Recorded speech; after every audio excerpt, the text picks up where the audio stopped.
Hola a tothom.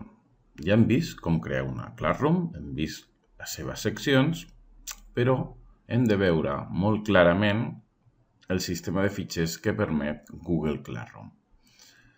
Totes les nostres classes tenim aquests menús on podem veure que podem accedir directament a les notes, obrir la carpeta d'aquesta Classroom i fer altres accions.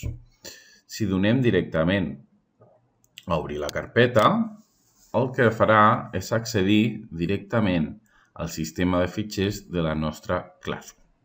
En aquest cas, d'exemple 3 telemàtica.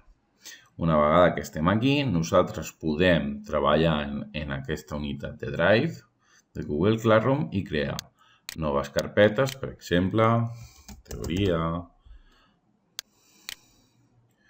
Podem crear una nova carpeta que es digui imatges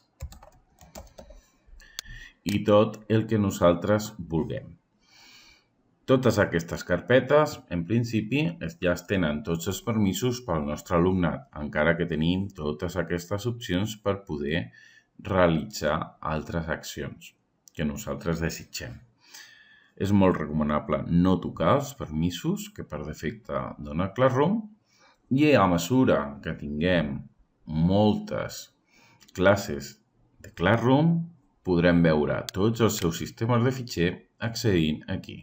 Com podeu veure, tenim totes les carpetes de totes les Classroom on siguem o alumnes o professors. Si volem tornar a la classe d'exemple, ja hem dit que podrem accedir mitjançant aquesta carpeteta, però si estem treballant dintre, accedirem al menú del Drive, de Google Drive, que està a la cantonada dreta, just al costat de l'engranatge. Llavors accedirem de la mateixa manera al seu sistema de fitxers. Com a consell pràctic, es recomana sempre que aquest sistema de fitxers estigui el més endreçat possible.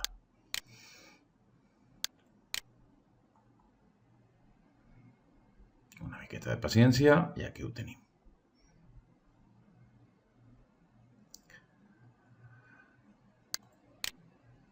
Això és tot. Fins la propera.